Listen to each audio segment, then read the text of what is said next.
4 months later. We finished sanding the floors, and the yellow pine is even softer than we expected. I'm on a ladder painting trim when Lucy's voice stops me.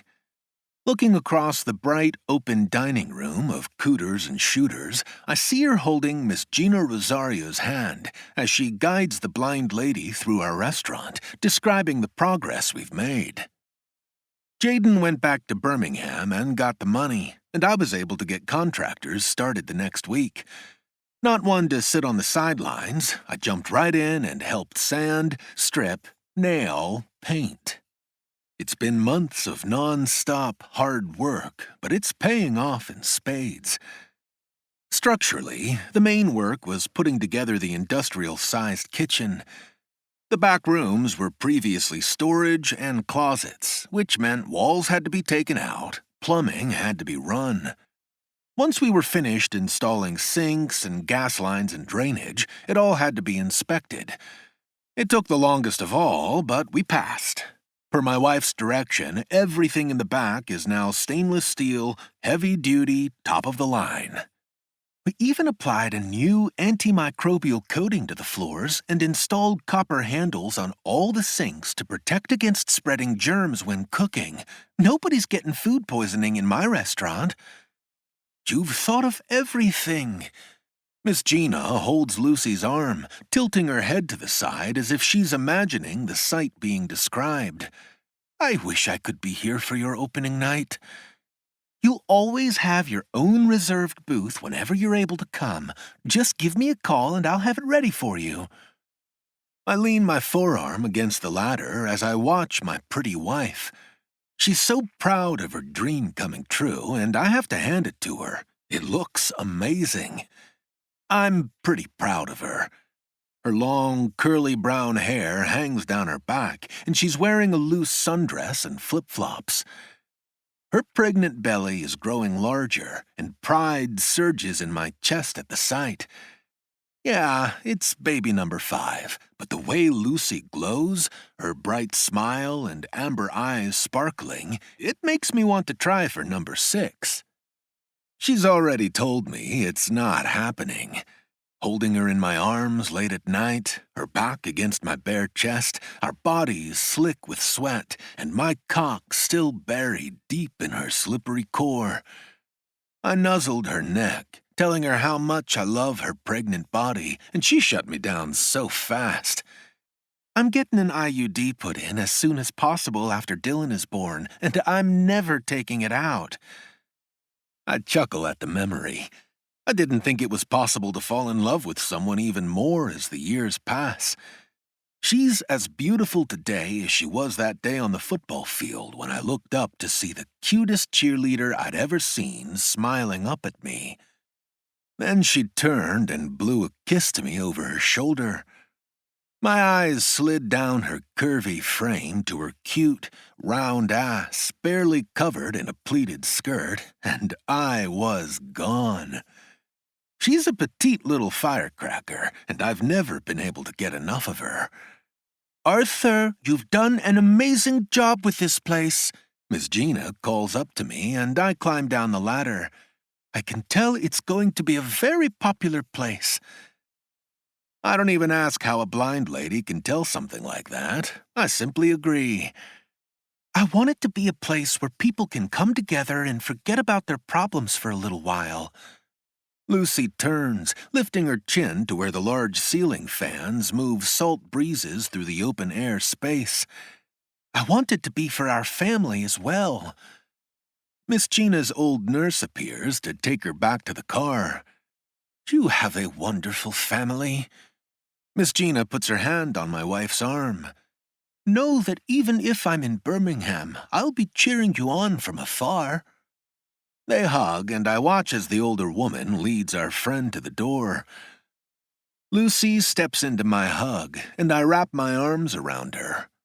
How are you feeling? Excited? Terrified? Lifting her chin, she meets my eyes.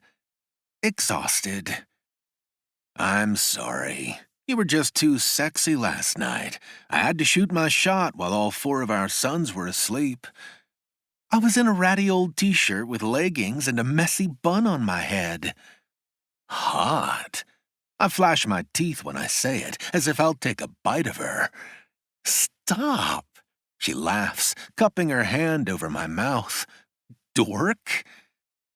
Sticking out my tongue, I lick her palm and she squeals again, wiping it on my sweaty shirt. Just as fast, I make a face. What was that? Lotion? Diaper rash ointment? That makes me jump back, wiping my tongue on my shirt. From Hendrix's butt? No. She laughs louder, resting her forehead against my chest. I'm only teasing. I don't put diaper rash ointment on my palm. A smile spreads across my face, and I put my hands on her sides, near her ribs. You'd better look out. Don't tickle me. She catches my wrists. I'll pee. Did I come at a bad time? Jaden's voice echoes from behind us, and I don't miss the way my wife's body tenses. My brow furrows, but she puts on a smile. Jaden, what on earth are you doing here? Her back is to me when she turns to face him, but I make a note to ask about her response next time we're alone. Just checking on my investment. He's dressed in jeans and a white tee under a tweed blazer. Our investment, I correct him. Of course. He laughs, holding up both hands. I have the paperwork for the final loan payment for you to look over and sign. Is everything okay? Concern laces Lucy's voice. I keep telling her it's all going to work out, but we have a different approach to money. She worries about it nonstop, whereas I trust it'll be there when we need it. So far, I've always been right. I told you, Lulu, I've got everything under control. He puts his hand on her shoulder, smiling down at her in a paternal way. You don't need to worry. My brow lowers, and I realize I don't need to ask why she's become less excited about our business partner's visits. He treats her like a fragile little flower, and I know my wife is tough as nails. I also know such treatment is like rubbing a cat's fur the wrong way. He's lucky she doesn't claw his eyes out. Glancing down at my paint-stained shirt and jeans, I nod. Let's head up to the house. I'll take a quick shower, and we can take care of it while the boys are still at school and preschool. 10 minutes later, I'm stepping out of a steaming glass stall, doing my best to move quickly. Jaden and Lucy are downstairs, and from what I've observed, the less time they're alone together, the better. I huff a laugh as I pull a burgundy Henley over my head. I love that woman so much. I've taken a few steps to the door when a sharp pain slices through my temple. It's fierce enough that I lean to the side a moment, clutching my forehead as I wait for it to stop. Several moments pass. I'm not exactly sure how much, and I'm finally able to open my eyes. I blink around the room, but my eyes are sensitive to the light. I feel slightly nauseated, and I remember things I've heard people say about migraines. Deciding it's too much paint fumes or too long on a ladder, I take it slow heading down the stairs. I'll grab a bottle of water and take the afternoon off from manual labor. I've reached the bottom step when I hear hushed voices speaking urgently in the living room. I don't know what you're talking about. Lucy's voice wavers, and I can't tell if she's angry or afraid. I've never at any time made it seem like Maybe I saw what I hoped to see. Jaden's voice is pleading, and I wonder what I missed when I was upstairs showering, then attempting to recover from the worst headache I've ever had. I still feel a bit unsteady. I'm not in love with you, Jaden. That flat statement of fact draws me up short. My wife is telling my business partner she's not in love with him. What about that night in Cozumel? What night in Cozumel? She hisses. When we danced, I put my hand around your waist and your lips were against my neck. My... I... Lucy seems to be choking on her retort. Ultimately, she clears her throat before taking a deep inhale and calmly speaking. I can say with confidence my lips have never touched any part of your body. But I'm in love with you. Surely that means something. I've heard enough. It means you'd better get the fuck away from my wife before I punch you into next week. My voice is a low growl. Art! Jaden whips around, stepping away from Lucy quickly. You don't understand. Pretty sure I do. I close the space between us, catching him by the lapels of that blazer and shoving him against the wall.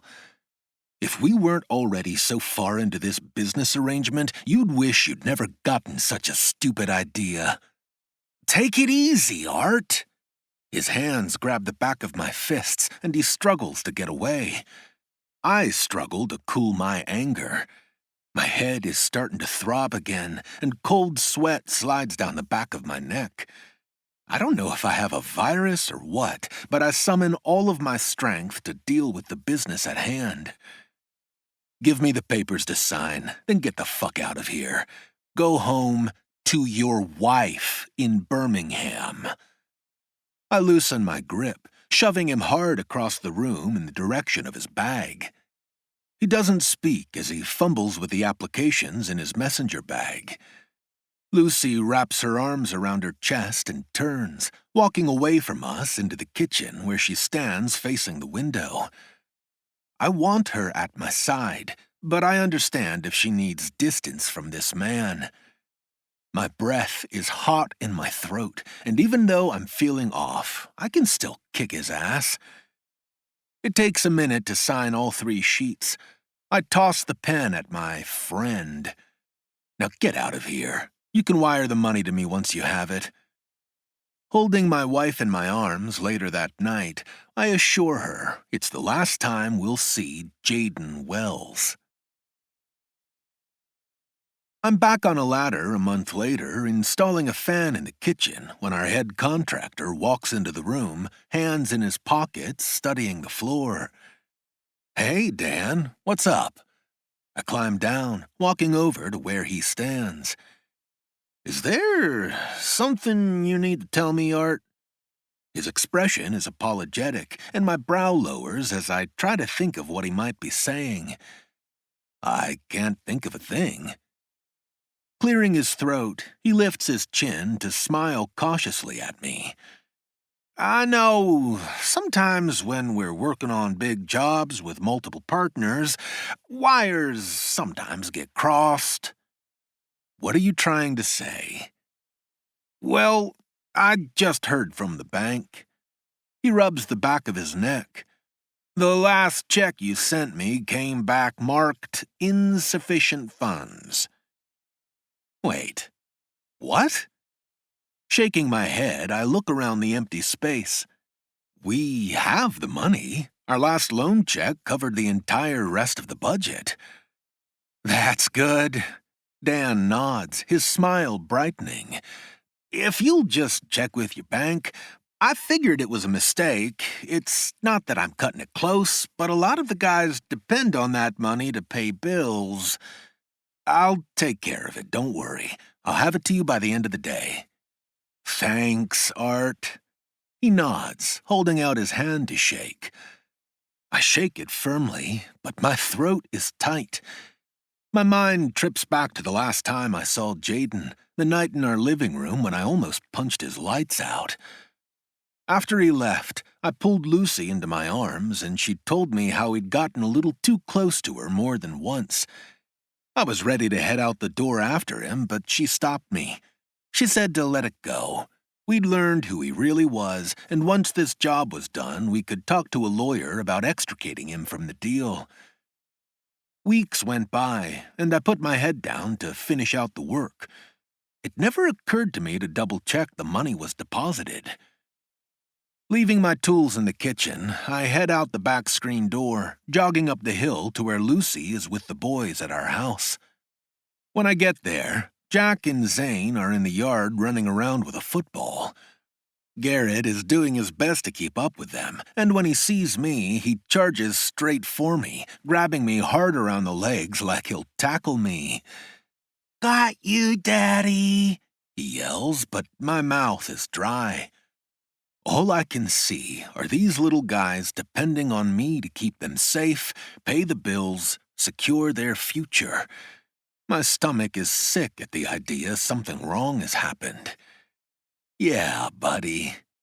I bend down to hug his sturdy body. "You got me all right. Now I need to talk to your mommy." He takes off as fast as he can, running across the yard to his brother's, and I jog up the back steps.